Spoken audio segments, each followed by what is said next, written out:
Oh, let's try a rat fly. Oh, okay. Maybe they see them, maybe they don't. But yeah, you got to experiment. And that's kind of why I love this area and try and tell people as often as I can, like, yeah, just find something new to explore.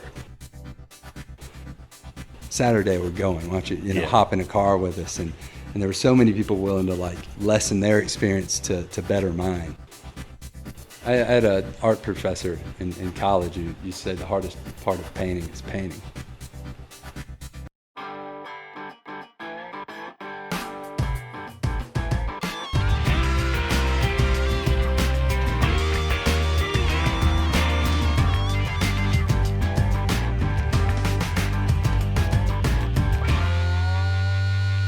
I think if I could take it back to one first memory, it'd probably be not so much the fishing itself, but just that early rise. Those first couple times were like, Granddad, poke into the guest room and, shake me awake, and kind of the day starts there in the dark, you know what I mean? Getting dressed and just that excitement to hit the water. He had this little cedar, not a cedar strip. He had this little one-man boat that was powered with a trolling motor with foot pedals. It's a one-man boat, but when we were small kids, it was a two-man boat. We'd just sit on the little live well. And so it's, just memories of waking up early in the morning and then kind of looking out the mirror of the truck and just seeing that trailer with the red lights, and it's dark out and all you see is red lights. And just hitting the water early, I think that's probably my first memory. We grew up in an area with just some little bass ponds. He was a spin fisherman, and that's kind of how we grew up, and I cut my teeth on that. But it wasn't so much the fishing, just the experience of getting ready. And I think that's still it. I'm still that way. Yeah. Absolutely. I kind of, once I'm on the water, it's like, oh, the real fun part's done, the dreaming about it, and the kind of longing to be on the water and looking forward to it. It's almost like that's when the work really starts, is whenever you're out there and the sun's coming up and you're ready to start fishing. And if your first time, if you put a cricket on or a worm or whatever it is, it doesn't matter. Then it's like, all right, all this build up. My grandfather would take us, and I remember the night before, probably about 4 o'clock in the afternoon before, if it was just, like a trip to Midway, Arkansas or Reelfoot or something like that, start loading the camper, you start loading the truck, start loading the boat,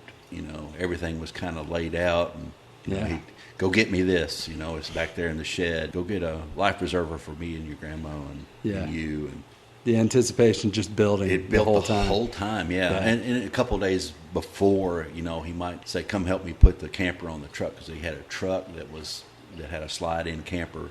Slid into the bed, tie that thing down. It had a huge bumper that you had to put on that had a step on it, and that's how you got up into the camper. So, man, you're right. That anticipation would just build over days, and then you would get there, and you really wanted to wake up, but you'd been up so late the night before that it was just you really tired. Yeah, but now all of a sudden it's 4:30 in the morning, and you're trying to sleep like a log, and all right, I'm going to stay up, and then you drive for 2 hours, and it's gotten no better. No. I still can't sleep the night before a big trip, and my pace heading to the water and heading out of the water are totally different. I'm almost at a run. I just can't. Have you ever sat? So if I'm sitting waiting on people to come and meet, I'm like sitting in a parking lot somewhere, usually at one ramp or the other, and man, people just fly into the parking lot, and I do the same thing. So I'm not saying anything about anybody, because I'm exactly the same. Yeah. But they just fly into the parking lot, and then they're like, this gravel screeching there, almost missing the turn. And I'm like, yep, I was that same way 10 minutes ago. I mean, you want to kind of be mad at them, but that was me. I did the same thing. Well, welcome into Southeastern Fly. I'm your host, David Perry. Appreciate you stopping in and listening with us. You can find us at www.southeasternfly.com. You can find us on Instagram and Facebook, or you can find us right here on this podcast. We appreciate any of the 5-star ratings that you don't mind giving to us. They help us out, actually, I guess, with moving this podcast up and getting in front of more people, which we always appreciate. There's going to be a promotion that's starting that we're going to give a prize for the positive comments. So we're going to go through any positive comments that you put up. We're going to have somebody read through those, and we're going to pick the best one, and there's going to be a prize or two involved in that. So if you're listening on Apple Podcasts, that's where normally we're going to find those. But hey, if you write a good positive comment, it's on Google Podcasts, Spotify, Stitcher, YouTube, iHeart, Podcast Addict, Pocket Cast, any of those. let us know so we can go take a look at it. Today we're traveling, so we're traveling again. We've done the past 2 or 3 episodes via telephone, which has really worked out nice for us. And the folks that, if you haven't listened to those are 3 really good podcasts right in a row. Pretty technical, but a couple of those we've done via telephone because of everything that's going on right now. And I'm not even going to mention what's going on because I think everybody pretty much knows it's 2020. If you haven't figured out what's going on in 2020 yet, just keep your head in the sand because that's a great place to be. But today we're traveling. Today we're in Chattanooga, Tennessee. I'm pretty familiar with Chattanooga because we're sitting in a fly shop right now.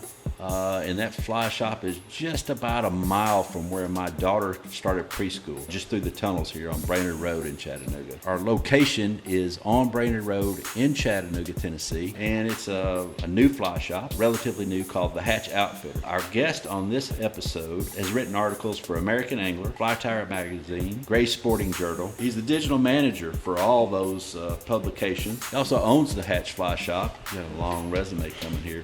Please welcome in to Southeastern Fly, Seth Fields. Seth, thanks for having us down. I don't know that all those magazines want my name associated with them. Well, I've read every one of them. At least 1 or 2 things out of every one of them, and some lately. They're top-notch magazines, so you must be doing something right. Either you're paying somebody or you know what you're doing. One of the two. It's a good mix of magazines for sure. Definitely happy to contribute to those when I can. It's been a real honor to get published in Gray's. Had a recent story in there, and a second upcoming. And I know you had talked to David Cannon, who's been a contributor. Anytime you get an acceptance to be published in there, it's a pretty big deal. Yeah, Something worth calling mom. Both of your faces light up whenever you talk about getting something published in there, which I'm not a talented enough writer by any means, but I can tell that it's a big deal in the writing world whenever I just saw your face, and I remember seeing David's face too. Your facial expression changes to like, hey, I really accomplished something here. This is really great. Yeah, you buy a lot of copies. Yeah. Well, thanks for hosting us down here at the Hatch Outfitters. I didn't know what to expect because we had talked on the phone quite a bit, and sure. So anytime you go into a new fly shop, or I would consider this relatively new. I don't know how long you've been here, but it's relatively new. Yeah. Sometimes you think, maybe he's got a couple fly rods, and he's probably got a few tying things and some hooks, maybe some beads. Dude, there's a lot of good stuff in here. Like musky flies behind me, I kind of pillaged through them a little bit. All the line. Yeah. There's 20, 30 fly rods over there on the wall. It didn't happen overnight, for sure. I mean, it started in April of 2019, and I wish I could take all the credit, but Nate Hefner, who was the original owner, kind of slowly built it over time. So he had to be the one to deal with the lower inventory and those kind of responses from people that maybe wanted a little more in the store. But now we're to a point where, it's a full-fledged fly shop. We've got just about anything you could want, and we're still working on getting the other stuff. You really can't ever get everything you want, can you? No. I mean, it's just like my wife makes fun of me because I sold her on the whole fly tying thing of, well, honey, we're going to save so much money because these flies are $2.50 the greatest lie ever told. Yeah. And then, after a year, she's like, oh, so we're saving more money now. I'm like, yeah, well, no. But, I got to have these 10 materials to tie this new fly. Sure. I didn't know the fly wasn't going to work. How was I supposed to know it looked good on the shelf? Yeah. And COVID's kind of made things a little more difficult. A lot of manufacturers can't keep up with the high demand of people getting outdoors. Yeah, right now. So it's a blessing to the industry. I mean, it's business is good, but at the same time, it's kind of hard to keep up with. The last time I think the industry has had a boom like it's kind of having right now is when A River Runs Through It came out. And then, you talk back about your grandfather, and I talked about my grandfather. My grandfather didn't fly fish, but he did use a fly rod to fish in reelfoot around those cypress knees with jigs and stuff. So I always really wanted to get on that, get that fly rod. And I've got that rod now. My dad brought it back for me after my grandfather passed, and then a friend of mine put it together, and he rebuilt it, but we rebuilt it like an antique, so it's not like pristine condition, but it's like rebuilt really cool. So, I think back to that. But when the movie came out, kind of like right now I'm putting the two things together, like the old guy tying the fly at the end, after we've seen pretty much his whole life from a little kid all the way through, and brother dying and all that sort of thing. And then, of course, the dad, Reverend McLean, I guess his name is Tom Skerritt. is his Yeah, name. the actor. Yeah. Yeah, he also played in Top Gun, which is another one of my favorite all-time movies back in the 80s, so I'm dating myself. Both great films in their own right. They are, aren't For they? sure. They really are. Yeah. Yeah, but I mean, the Top Gun doesn't have a lot to do with fly fishing, but the movie does. The movie's all about fly fishing. Yeah, absolutely. And that was kind of so like you, my grandfather didn't fly fish. It was light Zebcos and beetle spins. That was his thing. And the whole family were fishers, but that was it. We kind of knew that world. And then A River Runs Through It came out. And I don't recall if I saw it the year it came out or what year it was, but I do have, my grandmother was a great cataloger of all family events and all anything that I did, drawings and stuff, always ended up in some type of memory book. And I actually have my Christmas wish list from that year, and I was a very headstrong child, so it's an itemized list. Oh yeah. Of here's the 4 stores that carry this fly rod. Here's the line, the reel, and the type of flies I want, and the price is all off to the side with options. And so I actually have that list of the first year I saw A River Runs Through It, and the Christmas list that followed. And that's kind of where like kindled that. One, the movie was cool. I have an older brother. We kind of had that head-butting relationship like in the movie. So, there was that aspect of it, but just the outdoors and fishing. And I kind of fell in love with the fly fishing thing, but pretty briefly, because there was no one there to really foster that new interest, and it kind of fell to the wayside. And I think, I don't know where that fly rod ended up, but I'm pretty sure I ended up picking up the Zebco again and taking back to my roots, because no one knew how to teach me and further that. Now, years later, I found out my great-grandfather was a fly fisherman. Oh, really? But it kind of skipped a generation there. It'd be nice to see any notes or anything like that from anywhere around where he was. Yeah, I actually, pestered my grandma about that a couple of years ago, because I didn't find out until about 3 years ago that he fly fished. It just never really came up, and he had died long before I was born. And my grandma was able to find a couple old magazines and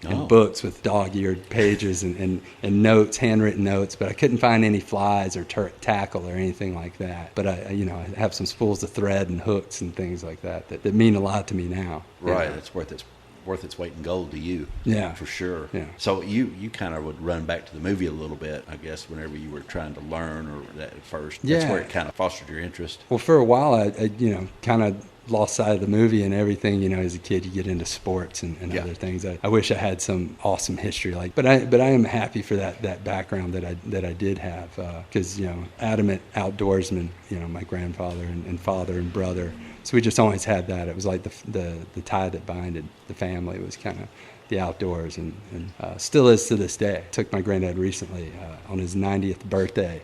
Nice. On a deer hunt. We were able to go out and harvest the deer, and it was just, we haven't, all 4 of us, my dad and brother and grandfather, haven't hunted together since I was a kid, and we got to do that recently. So it's still there, that tie that binds us. I'm a millennial, right? So I grew up with media in my face at all times, and so that was always kind of the without having that family history or someone to kind of pass along the knowledge of like how to cast, you just turn to those resources, right? And that's a story that's now commonplace. I mean, everyone turns to YouTube when they want to learn to tie a fly and that sort of thing, but that was very much me. I was just what I couldn't find from family, I was ingesting in film and different magazines and stuff like that. Just I did lose the connection with the outdoors for a while, because went into high school where sports became important, and then college where it was girls and sports and a little bit of studying in there as well. I just want to put that on the record. But more often than not, people that fly fish at a young age, for that same period of time, they kind of drift away from it as they start finding girls and start finding guys and that sort of thing. But then eventually you remember, oh yeah, I remember I was doing that and I really liked it. And then they go back. But you got to kind of get that little spot in life a lot of times figured out. Sure. Those are like the formative years. You're too busy with everything else to think about fishing. But now I look back and I really wish I rediscovered that love of the outdoors when I was in college. It would probably kept me out of a little bit of trouble.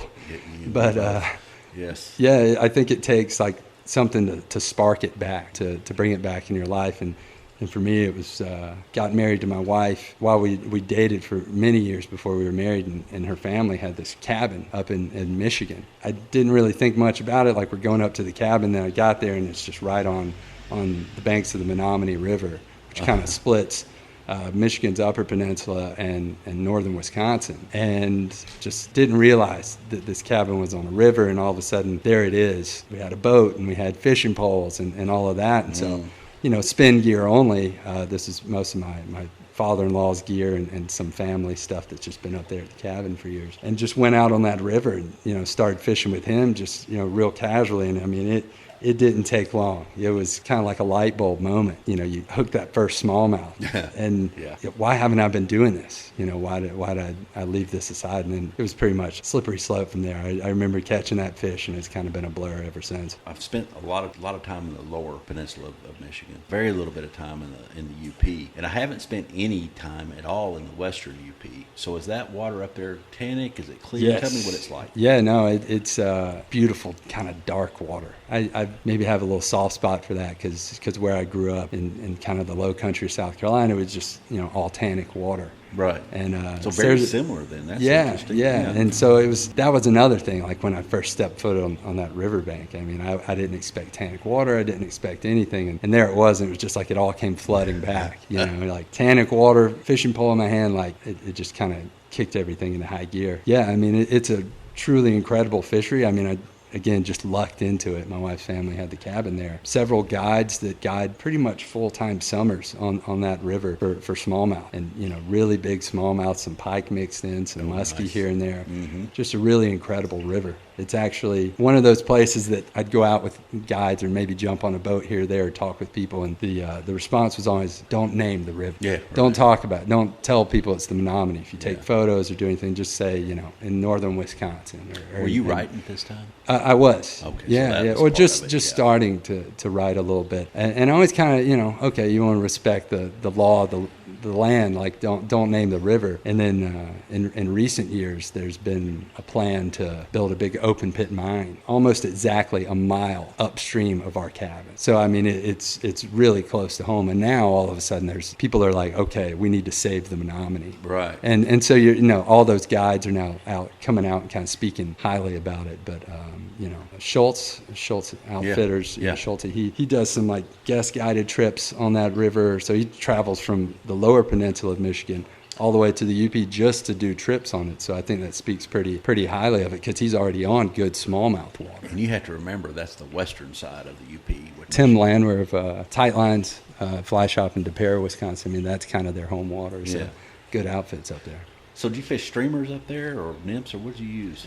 It is definitely kind of a streamer fishery, but I've done well with poppers up there. Just kind of a quintessential like smallmouth experience. You're just pounding the weed beds and banks for fish, holding them with streamers and poppers. Yeah. So are you in the camp of going by the day, like if it's clear, lighter colors, if it's cloudy and overcast, darker colors? Or are you more of a water guy of if the water's Tannic, it's a certain color, if it's clear, it's a certain color? Where do you land on that? I'd say if I had to choose one camp, I'm probably in the light and dark camp. The sunlight. No, the sunlight. Okay. Yeah. If dark day, dark fly. Yeah. I don't always abide by it, but when things aren't working, you kind of adopt it out of a necessity. Like, it's not working because it's light out and it's too dark of a fly. So. Right. Or it's an excuse. So I've been going light one side of the color wheel or the other. So start off at white, doesn't work. Sure. Try something dark, that doesn't work. Come back a little bit darker than your lightest, so I just kind of flip-flop back and forth until I think I've hit it. But sure as you think you got it figured out, I mean, all of a sudden it stops working. You go back to the lightest thing, and all of a sudden that's working. So it's interesting. I'll start off with olive most days, just right in the middle of the spectrum. Just if that doesn't work, then I'll change it. Then you'll flip the coin and go, all right, if it's heads, it's light. If it's tails, it's dark. Yeah. What about nymphs? Did you smallmouth fish with nymphs in you? No, none of that. And that, I think made it a little easier fishery to learn. It wasn't the most technical. It was just one of those things where you just had to cover water. Right. more than pick apart certain sections of water. Yeah. You know, it's kind of a rowing river. I mean, it's moving at a decent pace, so you're just really hitting spots. You know, you kind of anticipate certain holes, and the guides up there will tell you, you know, like coming up, like get your fly ready because I want it right on the edge of this eddy that's coming up. So it's right like in the seam. Hit it and maybe back row a little bit in some good spots, but you're moving pretty good. So it's one of those rivers where I'm on a back row and slow you down a little bit, where we're still going really fast. So you need to hit it. And you need to be dead on when you get there. It's relatively shallow river, although there's some deep pockets for sure. But it's interesting that we always hunt down the seams. I had 2 guys last week on the boat, young guys, just out of high school, just into college, that were trying to learn fly fishing. It took a little while. First one, Sam, he got it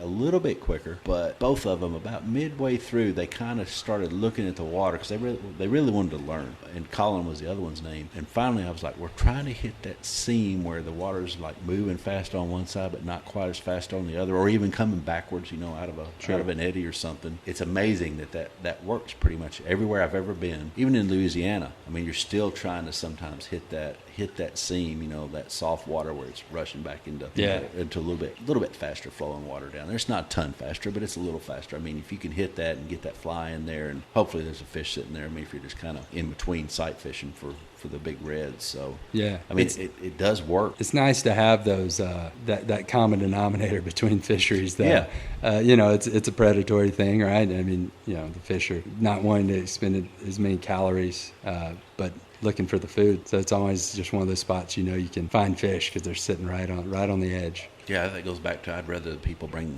the food to me than me have to go up and get it. I'd rather have it delivered to the table. Yeah, it's a moving buffet line. It sure is. Yeah.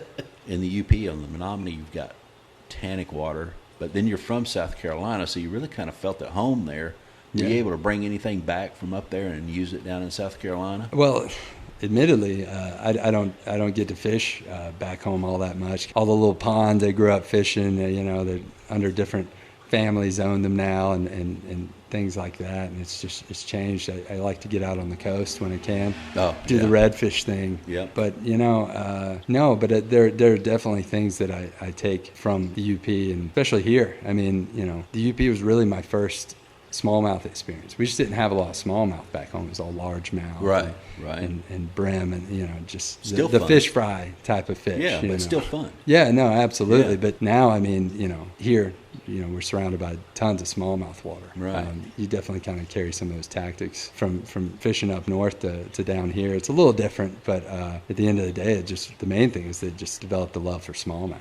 And just, non-salmonids, just getting back into the less celebrated fish, right. And that's definitely carried with me because, when we go up there, nobody wants to catch the pike, but I never grew up with pike. So, I'm like, give me the pike. I want to catch them. Yes. And so I kind of carry that mentality home. Same here with, my gar fishing and stuff like that. People are like, why do you want to catch them? I don't know, because they're different, and I just want to catch them. Man, I remember my very first pike that I caught. It was in a little bitty pond just down from our house, and my mother drove me to the pond and sat in the car while I fished. This thing was, in my mind, it was huge. It probably wasn't huge, but I mean, I'm probably 7-8 years old, so it was huge to me. Yeah. And you can imagine, I get that thing on and it's fighting in the pond. The pond's not really big. I've actually scoped that pond out on Google before and been like, oh, that's tiny, like comparing it to cars. Yeah. Like it's like three car lengths wide and 5 car lengths long or something like that. This pike, I mean, I get it on and get it in, and then I'm like, oh crap, I got to take it off. Didn't have any pliers, there was no such thing that I knew of as a mouth spreader, you could use for muskie or anything like that. I mean, I climbed the fence to get it down there to it. I'm sitting there going, oh crap, how am I going to, and finally, I don't know how long this fish was on, it finally flopped off the hook and back into the water. I was never so relieved in my life at that young age to know that I was going to have to cut my line or reach my hand in there and grab it and get it out of there, which would have tore the crap out of my hands. Even with the right gear, somehow it never always got cut. Yeah, I'm always bleeding at some point up in the UP and here as well with the gar fishing. I mean, just the other day I'd been waiting for a tooth to make its way out of my finger. Yeah. And it finally did. And but you did tell me you were gar fishing quite a bit, so you're using the nylon rope thing. Is that what you're a little casting? bit, mix of different tactics for sure. Less so the rope these days, and more just game changer flies and bigger streamer patterns with hooks. It just adds a little level of difficulty to it. So how big are you going? Are you going musky size, or are you going? Sometimes, yeah. Well, not I'd say comfortably staying in like the 7 to 10 inch range. Yeah, right. Something that's no 15 inch flies, but yeah. I mean, I guess if I was fishing big lakes for muskie, I'd probably go those bigger things. But in like Middle Tennessee, that musky water there, I've kind of like scaled back to the 7-8 inch thing, 6 inch, sometimes even a little smaller than that. And with somebody that's really new and not really casting all that great, I'll go a little bit, I'll tend down to that 4, 5, 6 inches and try to get closer and just really hit the wood and that sort of thing. Catch them on as small a fly as you can. Exactly. Catch them on. The floats are so long and take so much time. I mean, by the end of the day, they're just like, okay, uncle. Yeah. But yeah, so you're using those flies. What else are you using to chase the gar? Because I'm not doing that. And we'll throw poppers for them every once in a while. Stuff with trailer hooks and the rope, the nylon rope flies. Yeah, getting them on top water occasionally. Just experimental.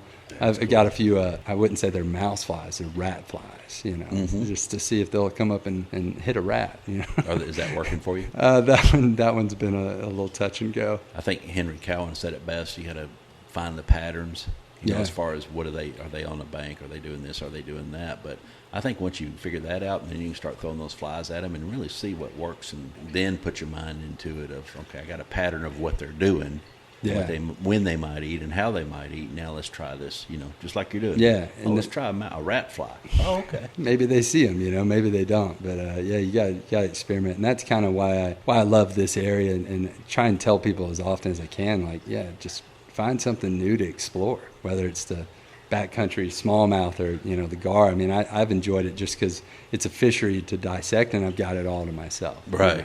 There's no one competing no one's big holing you for your gar spot. I've got a couple buddies I've turned on to it, but just trying to think outside the box. I think that's a big part of where fly fishing is going, especially now during COVID. It's like, people aren't getting to take that trip to the Bahamas or go to those destination spots as readily, and a lot of people are afraid to travel. So, what's close to home? Yeah. And you start kind of looking at your native fisheries, start picking things apart, where, are there smallmouth in this river, and, how do I find them? How do I catch them? That sort of deal. That appeals to me. I like figuring out a fishery. Especially right now, I think that's a big deal, because you're right. You can obviously you can travel. I've been traveling some. I'm not in a hurry to jump on an airplane, but I've been on some planes, and that's for various reasons. But I'm not in a hurry to do it. You know.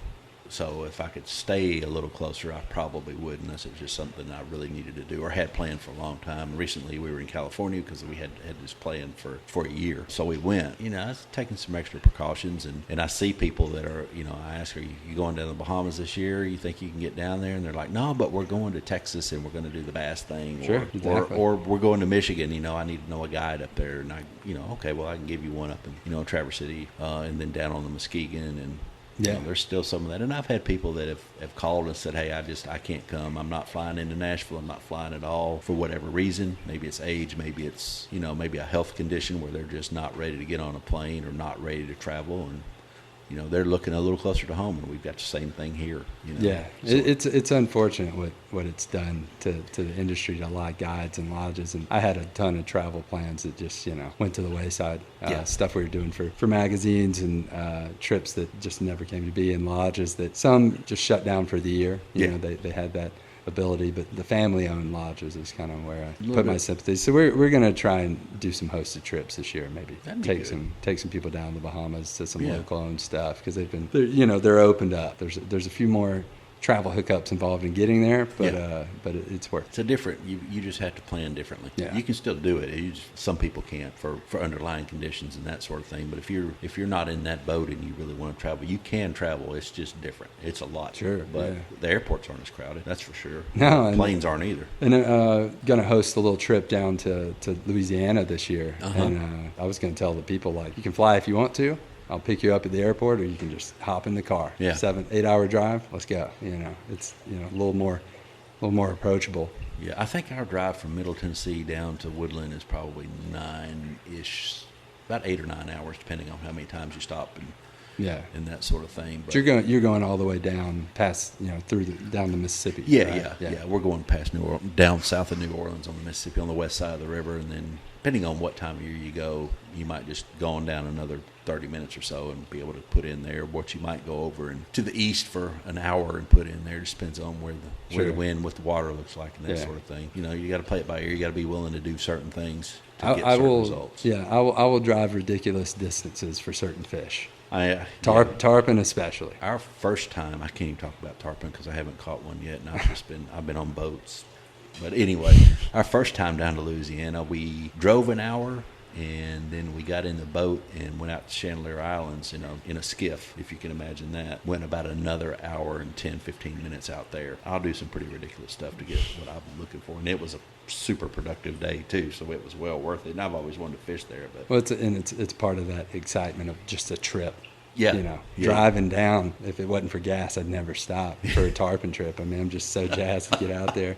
That almost goes back to what we were talking about on the kickoff was that anticipation. Yeah. I think you can. I don't think you can. I know you can take it right back to that of, all right, I got all, ran down and got some flies, and I'm not going to use them. The last redfish trip, I tied probably 24 flies and used 2 of them over the whole time.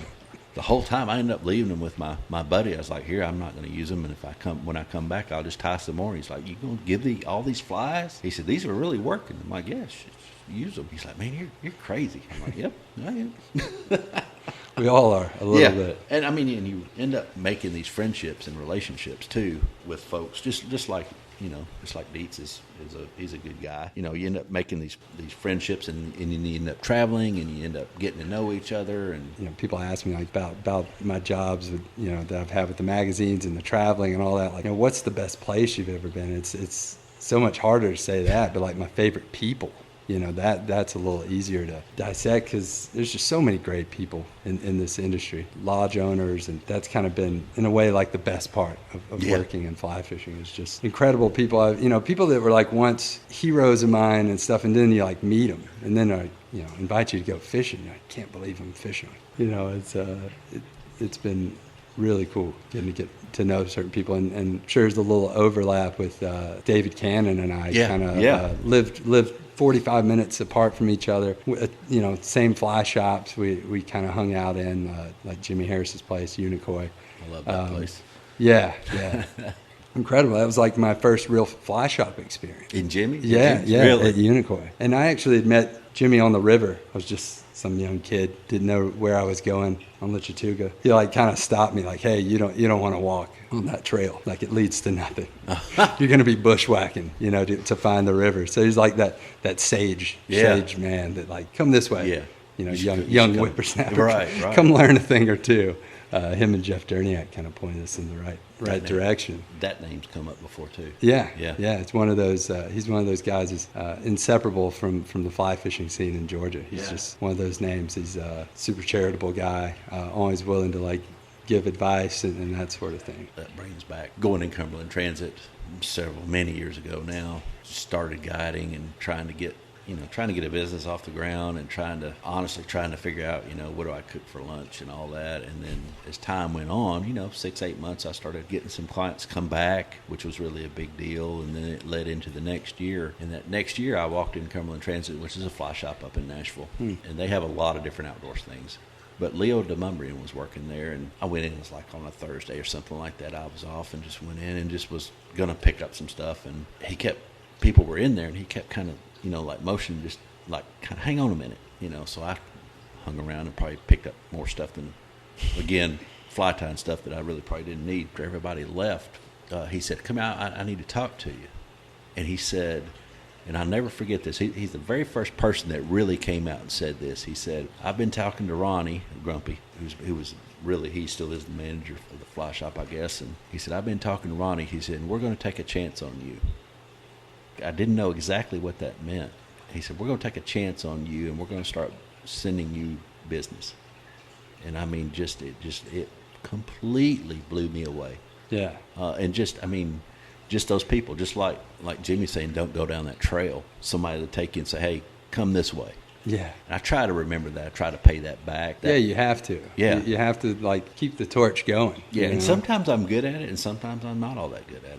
Sometimes I'm so focused on helping who's in the boat or whatever that I just forget that, okay, well, that dude over there needs some help, Yeah. Even if it's just said, hey, just instead of coming back and whacking the water behind you, just stop that rod at your ear. Something as small as that can really make a big difference in No, somebody's absolutely. day. And for someone like me who didn't have, the teachers in my family, it was like kind of surrogate family that you pick up along the way in that fly fishing scene. And for me, it was members of my local Trout Unlimited chapter in Athens, Georgia, the Oconee River chapter. Kind of like went in there like this deer in the headlights, like, walked in my first meeting. It's just like everyone knew each other.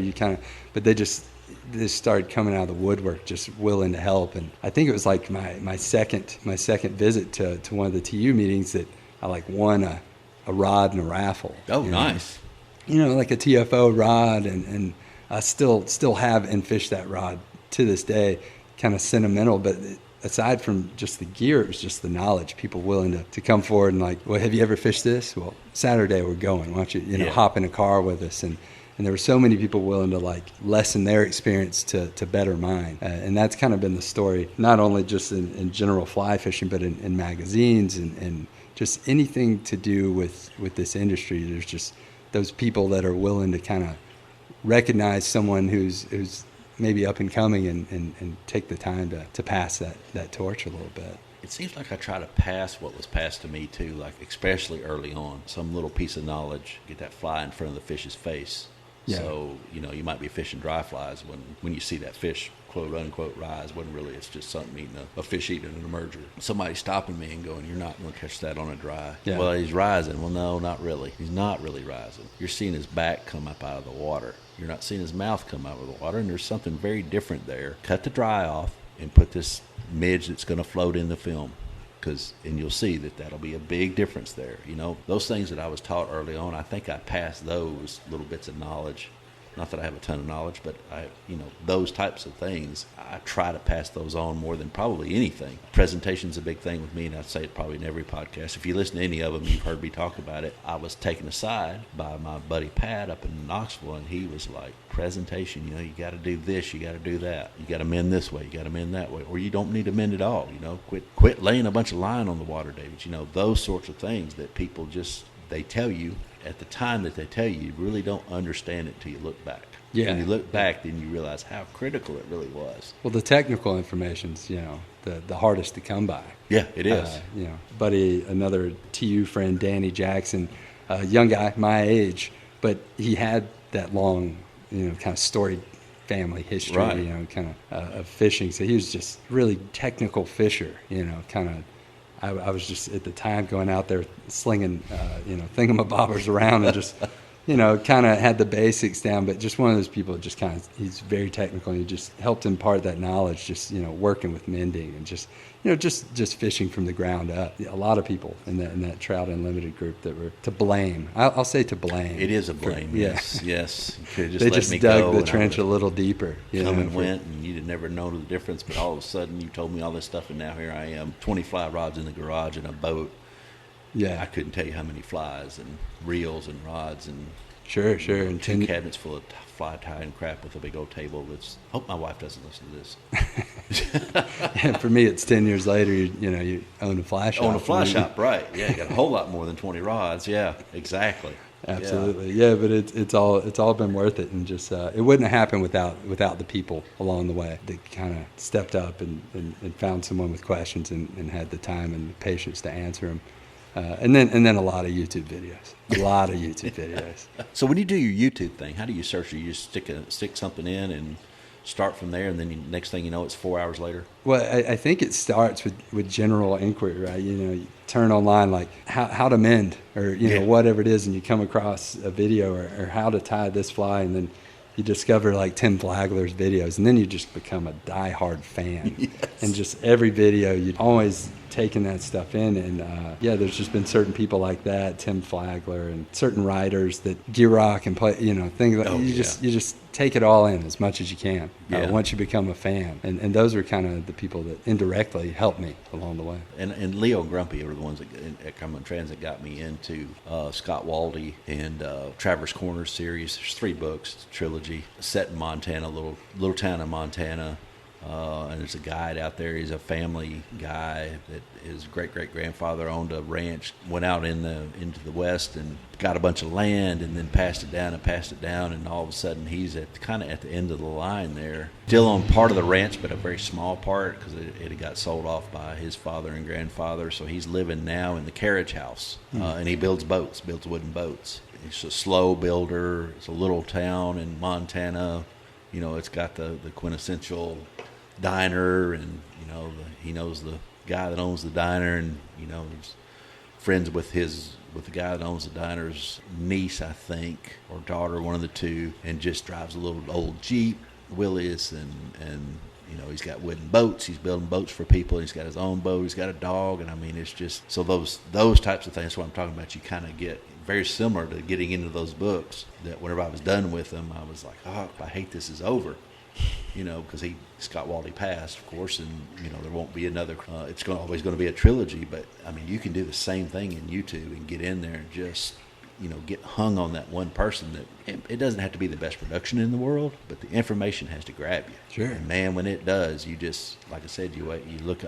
Oh no, it's 2:00 in the morning. I've got to be on the river at 6, so I've got to get. Oh no, I've got 3 hours sleep. Yeah. For me, it was Trout Bone.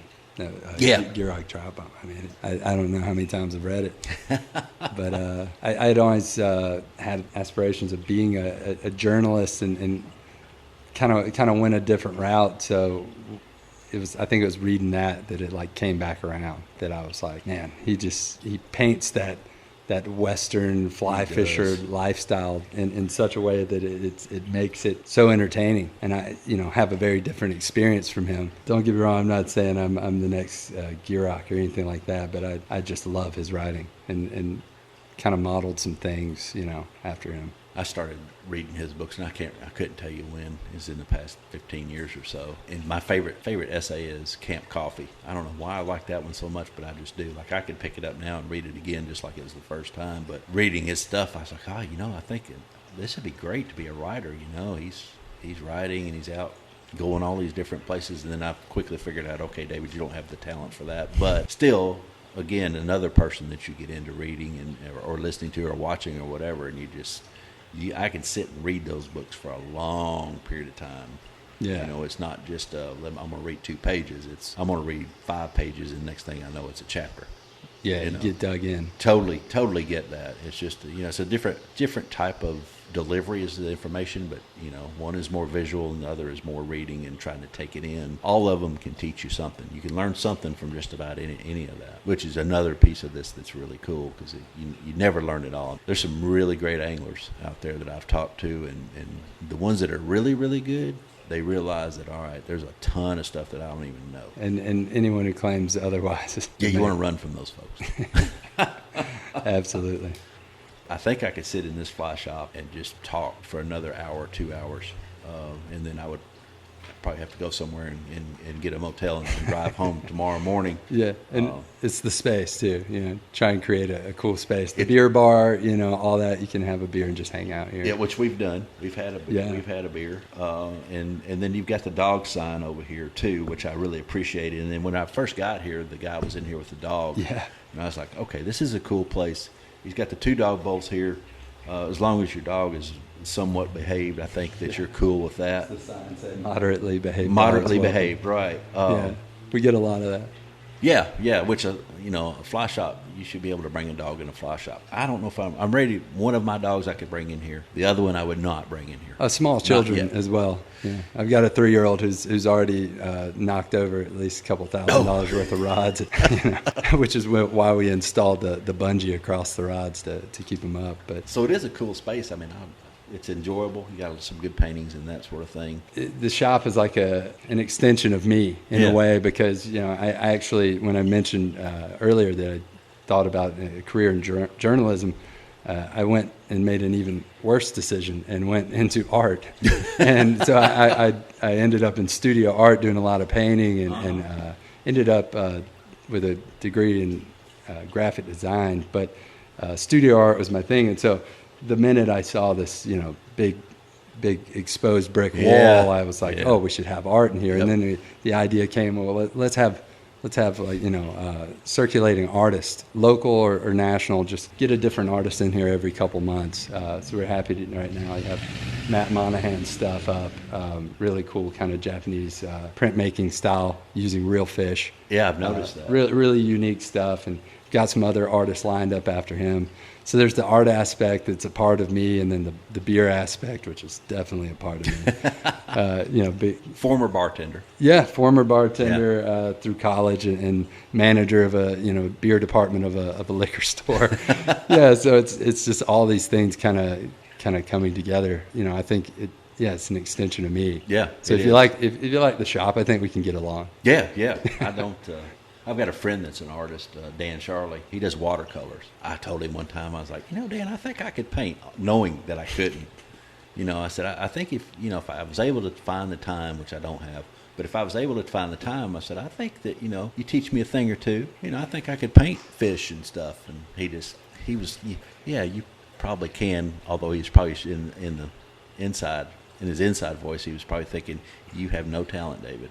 He does have talent. I mean, he is really, he does what do they call them, where somebody asks you to paint something, commission. Oh, sure. Yeah, he commissions, and then he's got prints and all that. And when I see art now, I see it differently because I've seen it kind of behind the scenes where he's doing stuff, and I've got a different appreciation for it. So the stuff that we're looking at in here is really pretty cool. Yeah. I had an art professor in college who used to say the hardest part of painting is painting. And you could take that multiple ways, but I always took it as, finding the time to actually do it, sitting down and actually painting. But it's cool to have in the shop, and people really like it. It kind of adds a different element, try and make it a shop for the people, but at the same time, a shop for the people who don't know anything about fly fishing. Maybe a spouse comes in here, it's not their thing, but, it gives them something to thumb through and look at on the walls and read the bios and stuff like that.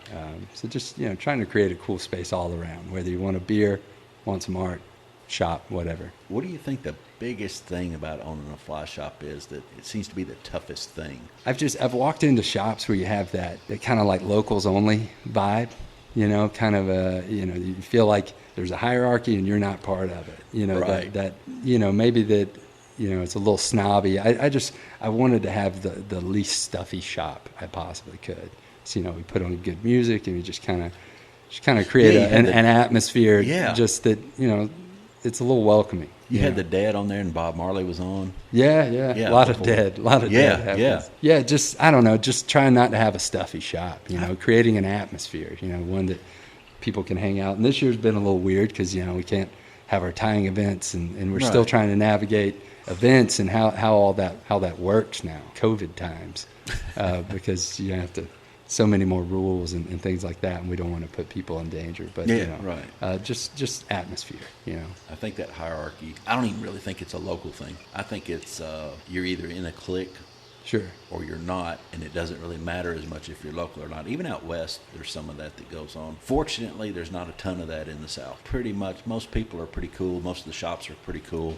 Yeah. But you can get out west, especially late in the season when a ton of tourists have been out there and thumbed through every fly rod and broken 2 or 3 and ask, are there trout out here? That sort of thing. I think they kind of get tired of that. You still have to remember that it's really a guest. Try and be attentive to everyone and things like that. But yeah, I mean, here we don't have those short but hard-lived seasons. It's more spread out throughout the year. Right. And back in Georgia, to talk about Jimmy and David Cannon and Henry, there was such a good atmosphere in that state. From my perspective, there was no competition. Right. It was like everyone was really amicable and got along really well. Big, film events and stuff like that. It was just a great big party. Everyone was happy to see one another, but just a really open state. Everyone was willing to share, and just it was a great place to be, to start as a fly fisher. It was perfect.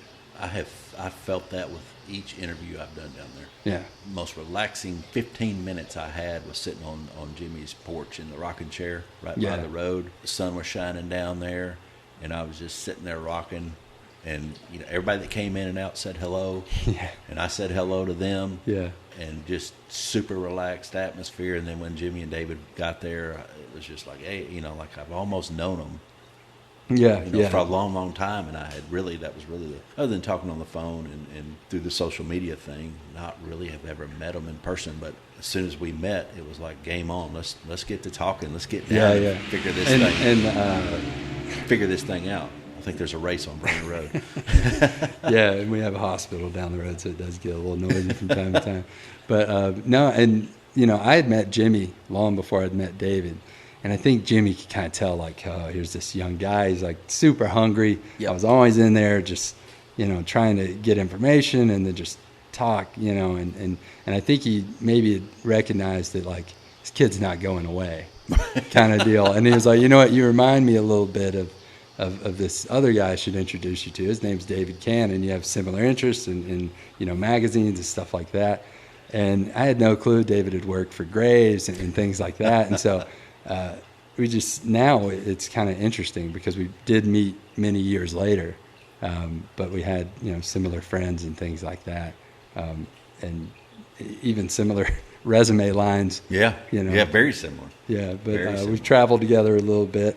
Did a bonefish trip a couple of years ago. Yeah, took David down. He's an incredible photographer. Oh, yeah, and just such an awesome guy to be around. And I heard you talk about his Walmart yarn, which is like become a favorite of anybody who knows David. But so much fun to read. But one thing I didn't hear that came across in the interview is his love of desserts. Until I traveled with him, I didn't know this. We went to Abaco Island. We were staying at a lodge there, and first night of dinner, we had our wives with us, and they bring out the menus, and can I see a dessert menu? I thought he was just the kind of guy who plans ahead, but he just went right there at that moment, ordered a big old slice of chocolate cake before dinner. Yeah, and it turns out that's a thing of his. He eats dinner, or he eats dessert before dinner.